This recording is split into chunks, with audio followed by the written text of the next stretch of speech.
This is the first video for the 4.4 notes. We're going to sketch the graphs of exponential and logarithmic functions without our graphing calculator. The steps are outlined for you, listed there, 1 through 4. The first step is to figure out where the function is increasing and decreasing. So that means we need to figure out the first derivative of this function. The first derivative is going to be 0, because that's the derivative of a constant, 3, plus 2 times e to the 2x. The derivative of e to a power is e to the power times the derivative of the power. Next, you have to figure out where this first derivative is equal to 0. That's going to tell you where it has a min or a max, peak or a valley. And this is never going to equal 0 because e to a power is always going to be positive. So since it's always positive, that tells you that the graph, the function f of x, is always going to be increasing.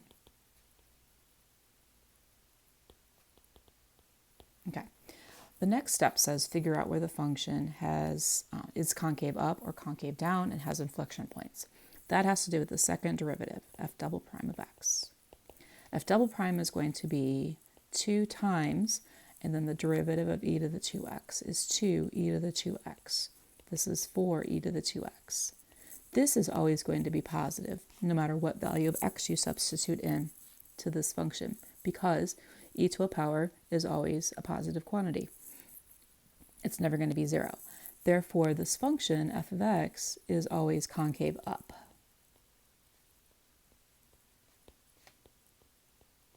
Okay. The third step wants you to figure out where the graph has x and y intercepts. The x-intercepts are found by setting the function equal to 0. F of x equals 0. And solving for x. Okay, so that's going to look like 3 plus e to the 2x equals 0. And solve for x. We subtract 3 from both sides. We get e to the 2x equals negative 3. This is never going to have a solution because e to a power is always positive, greater than 0. No solution on that. Therefore, there are no x-intercepts. Okay.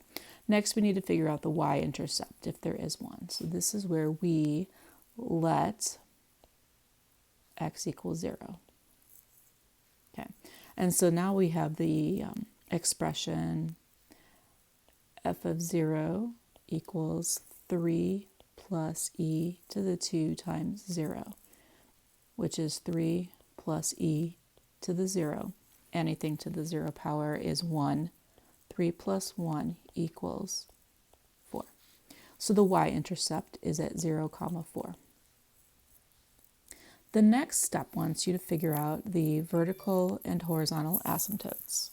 And so with a graph of an exponential function, such as our function that we have here, this will have a horizontal asymptote, but not a vertical asymptote.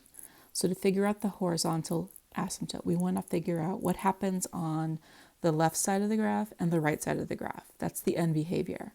So we want to find the limit as x approaches some big number, infinity. And the way you're going to figure out this limit is by substituting a very large number into the function for x. And so you can use your calculator to figure out 3 plus e to a large number, 1,000 or 1,000,000. And what you're going to find out is that the function is getting bigger and bigger. It's going towards infinity. So that's not helpful. The left side of this graph is where we let x approach negative infinity. That means you plug in a very, very small number or very large negative number into the function for x. And you can use your calculator once again. Just type in 3 plus e to the 2 times negative 100 or negative 1,000. And you're going to figure out that the e to the negative power is going to become close to 0, which means the function is approaching 3 plus 0 or 3. And so the horizontal asymptote has the equation y equals 3.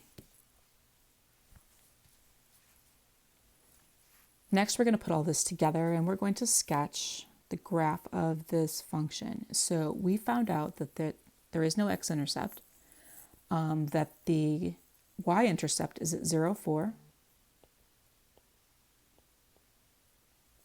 The horizontal asymptote is the line y equals 3. The graph is always increasing. The graph is always concave up. And so when you put it together, you end up getting a function that does something like this. And that's your graph.